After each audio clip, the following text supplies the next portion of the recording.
Quando você fala em responsabilidade civil do Estado, lembre-se sempre que a gente está tratando lá do que o artigo 37, parágrafo 6º da Constituição prevê, né?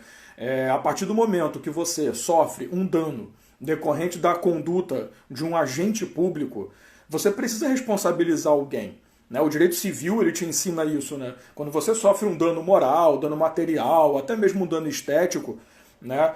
Você tem o direito de pedir na esfera civil uma reparação. E essa reparação ela é feita mediante uma indenização. Essa que é a grande jogada. Só que, a partir do momento que você fala em responsabilização de alguém, você tem que ter alguém para imputar essa responsabilidade. Você tem que ter alguém que possa sofrer essa indicação como o responsável pelo dano e quem vai te indenizar. O problema é quando o Estado é o cara que você está lidando, né? Você está lá, um agente público, comete lá um ato, você sofre um dano por conta dessa ação do agente público, e aí? Eu preciso apontar para o agente, não tenho essa função. Então, assim, a ideia da evolução da responsabilidade civil do Estado no Brasil foi passar do estado de total irresponsabilidade que nós tínhamos no passado, né? O Estado não era responsável por nada, e que se dane, se você querer indenização, vai pedir para alguém, para a responsabilidade objetiva que a gente vivencia hoje. Sempre bom a gente lembrar que, assim, como eu falei, né, a gente vai trabalhar uns negócios um pouco mais pesados do que o clássico, mas eu queria dar um posicionamento tradicional, pelo menos para a gente poder começar. Para você responsabilizar o Estado, a gente tem alguns requisitos. Primeiro, você tem que sofrer um dano resultante da conduta de um agente público. Então, aquela primeira coisinha básica, agente público engloba qualquer pessoa que tenha um vínculo com o Estado. Seja esse vínculo temporário, permanente, remunerado, não remunerado, isso não interessa. Mas se você tem um vínculo, por mais miserável que ele seja, você é um agente público. Segundo ponto, esse agente público na qualidade de agente público. Não se esqueça que também não é só pelo fato que o cara é um agente público, tudo que ele faz vai resultar em responsabilização do Estado. Ele tem que estar agindo na qualidade de agente. Aquele caso clássico lá, não é porque o cara está fardado, está na posição de policial militar, pegou a arma e usou, que ele está agindo como policial militar. Ele tem que efetivamente utilizar-se da posição do agente público e causar um dano a alguém. Então, primeira coisa que você faz, identificar no enunciado se há um agente público ali e se ele está atuando como representante do Estado. Pronto, dessa conduta dele, e aí num primeiro momento não interessa se a conduta é comissiva ou omissiva, não me importa, eu tenho que ver se resultou um dano. E se eu sofrer um dano, e não me interessa o tipo de dano que eu tenha sofrido, fazer o nexo causal, né? Fazer o relacionamento entre os dois. Então, é basicamente ter o agente público, ter a conduta e o nexo causal entre as partes. É só isso que você vai buscar na sua questão de prova. Agora, é claro, não se esqueça de um pequeno detalhe. Quando o agente público é de uma PJ de direito público, beleza. Você já vai direto na responsabilização do Estado e nem conversa. Quando o agente público é de uma pessoa de direito privado, você tem que parar o enunciado e analisar, porque ele tem que te falar se essa pessoa jurídica de direito privado ela está prestando serviço público ou se ela está simplesmente explorando uma atividade econômica. A partir do momento que você tem um agente público que atua por uma PJ de direito privado, essa pessoa tem que agir por uma PJ que presta serviço público. Lembre-se que toda pessoa jurídica de direito privado que compõe a administração pública, se por acaso essa pessoa explora uma atividade econômica, ela é regida pelo direito privado. Então não se aplica a responsabilidade pública, que é o que a gente vai começar a conversar agora, aplica-se a responsabilidade privada. Então, esse ponto, cara, eu não estou muito preocupado, você está vendo que eu estou falando, dando porrada e vambora? Porque é papo de 5 minutos mesmo, é o básico, é o que você precisa saber para você entrar no assunto responsabilidade civil. Cuidado com aquela mania de chamar essa responsabilidade de responsabilidade objetiva, porque a gente ainda adota no Brasil a possibilidade da responsabilidade subjetiva ser aplicada sobre o Estado. É naquela teoria que a gente chama a teoria da culpa administrativa ou a teoria por culpa anônima, né? Da culpa anônima, culpa de falta de serviço, tanto faz.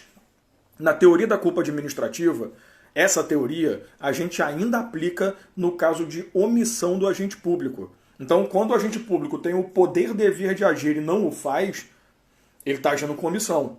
Se essa omissão, né, gera um dano a você, você vai conseguir responsabilizar o Estado, mas na responsabilidade subjetiva pública, não na objetiva. Qual é a diferença? Na objetiva basta a conduta, dano, nexo causal. Na subjetiva, também. conduta, dano, nexo causal. A diferença é que, como eu estou falando de omissão, você tem que provar a omissão. Né? Na responsabilidade objetiva, que é a clássica, você não tem que provar porcaria nenhuma. É só apontar a conduta. Dolo, culpa, isso não me interessa. Aqui não. Aqui você tem que mostrar que houve a omissão, que o Estado agiu, ou no caso pelo agente público, agiu de forma omissiva, seja por dolo ou culpa, aí não me importa, mas ele quis. Um exemplo que é sempre bom a gente lembrar, eu gosto sempre de usar, imagina na sua cidade, né, que tem o período de poda, tem aquelas árvores gigantescas, né, que cai galho no teu carro, tem o período de poda. Então você busca o Estado e fala, querido, olha só, tem uma árvore grande pra cacete ali que pode dar merda. Vamos cortar aquela porcaria? Foi feito um protocolo. O Estado foi avisado. Não fez nada e dali resultou cair um galho no teu carro, você pode responsabilizar o Estado sim, e deve, aliás. Né? Porque você não pode esquecer. A teoria prevalente no Brasil é a teoria do risco administrativo. Ela permite excludente. Então, se cai um galho numa árvore no teu carro, a primeira coisa que você pensa, puta que pariu, né? Caso fortuito, força maior, Deus não gosta de mim. E você realmente, num primeiro momento, não vai responsabilizar o Estado. Porém, se você demonstrar que esse galho só caiu no teu carro porque o Estado foi omisso na função dele de manutenção ali das árvores, né, a parte urbanística, paisagística, então você consegue responsabilizar o Estado pela responsabilidade subjetiva pública. Então, conduta, dano, nexo causal. Sendo que essa conduta tem que ser comprovada. Aí aquela história que eu falei, você mostra o protocolo, mostra que houve a procura, ou consegue ali a previsão, né, de quando que era para ter sido feita a poda e não foi. É complicado. A responsabilidade subjetiva é difícil, mas ela é possível também, tá? Então toma muito cuidado com essa mania que a gente tem de chamar de responsabilidade objetiva a tudo. Normalmente sim, 99% dos casos mas quando se fala em omissão do Estado, você tem que ter esse pequeno cuidado. Tem que ser demonstrada a omissão efetiva do Estado. Teoria do risco administrativo é o nosso clássico. Teoria do risco, ou melhor, teoria da culpa administrativa é esse caso da subjetividade, que é ali só no caso de omissão e é muito, né, vamos deixar embaixo do tapete. Temos a teoria do risco integral, que ela diz que o Estado, por ser garantidor universal, ele não vai se excluir nunca.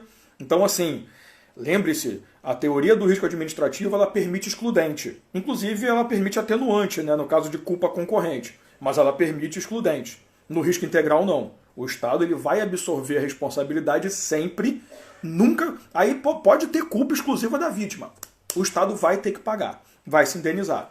E aí, quais são os casos de teoria do risco integral que no Brasil nós adotamos? Primeiro, toda situação que seja coberta pelo seguro DPVAT. Então falou em seguro DPVAT, se está coberto pela lei, é responsabilidade do Estado pagar, independentemente de quem foi a culpa, do que aconteceu, não interessa. Segunda situação, dano nuclear. Então qualquer dano que você sofra resultante, né, da ação nuclear, falta de fiscalização do uso de equipamento ou aparato nuclear, ou o uso indevido mesmo, tá? Aí você, lembre-se, né? Aí não interessa se é omissão ou não, a responsabilidade será objetiva. Ela só é subjetiva no caso do risco administrativo. Então, dano nuclear, você vai responsabilizar o Estado sempre. A mesma coisa para o dano ambiental. Não importa se fiscalizou, se não fiscalizou, se morreu, se não morreu, o Estado tem que pagar. O que importa é que houve um dano ambiental e por conta dessa conduta errada, há um dano que a gente precisa reparar, tá? A quarta situação, lembre-se sempre, quando você fala ali em atos terroristas, né? E a quinta situação, atos terroristas ou qualquer tipo de crime cometido em aeronave brasileira. Muito cuidado com esses dois últimos que eu falei. Atos terroristas e crimes cometidos em aeronaves brasileiras. Por quê? A lei que a gente tem, que foi uma lei firmada lá depois de 2001, lá do 11 de setembro, ela disse que o Brasil adotou a teoria do risco integral somente para atos terroristas em aeronave brasileira. Juntou tudo. Então, se fosse qualquer outro crime, tinha que ser ato terrorista. Só que a doutrina ela já tem separado isso há muito tempo e os próprios juízes têm aplicado esse entendimento. Não importa se é atentado terrorista, seja em terra, seja num avião, num barco, não interessa. E se for um crime cometido em aeronave brasileira, não importa qual tipo de crime, o Estado também responde, tá? Então, no risco integral, nós temos 5 situações. DPVAT, dano nuclear, dano ambiental, crimes em aeronave brasileira e a questão de atentados terroristas, beleza? E nunca se esqueça da teoria do risco criado. que é um risco integral mais avançado, né?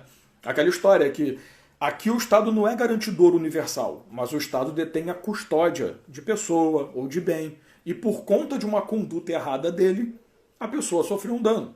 Então aqueles casos clássicos de presídio, rebelião no presídio que um preso veio a falecer, tem que indenizar a família do preso. Por quê? Porque o Estado tinha custódia e permitiu aquela rebelião e, consequentemente, o falecimento do preso. A mesma coisa vale para suicídio de preso. O cara se matou? Fazer o quê? O Estado é responsável. Porque o Estado deveria ter controlado melhor esse momento, ter lidado melhor com isso, não permitir acesso a alguma coisa que levasse ali ao cometimento do suicídio, essas coisas legais da vida. Outra situação, a saidinha temporária, né? O cara sai da prisão, vai dar um rolê, passar o final de semana, aproveita e reincide. Porque, pô, convenhamos, né? Que criminoso sou eu que estou fora e não cometo outro crime. O Estado é responsável, porque ele detinha a custódia e permitiu essa saída temporária do preso. E ele foi lá e cometeu um crime. Então o Estado será responsabilizado. Vamos sair um pouco da seara de presídio, que é um saco, e vamos falar da seara escolar, que também entra. Imagina teu filho, chega em casa lá, bonitinho e tal, depois da aula, todo rasgado, cheio de corte, o rosto todo torto. Ah, por quê? Ah, eu tava brincando, caí de cara no chão, tropecei numa pedra, sei lá.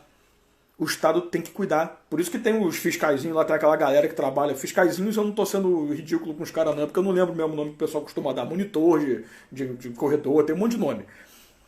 Tem um fiscal lá que fica enchendo o saco, né? Você quando é criança odeia, né? Não corre, não vai, não sobe, mas ele precisa fazer isso, porque o Estado é responsável.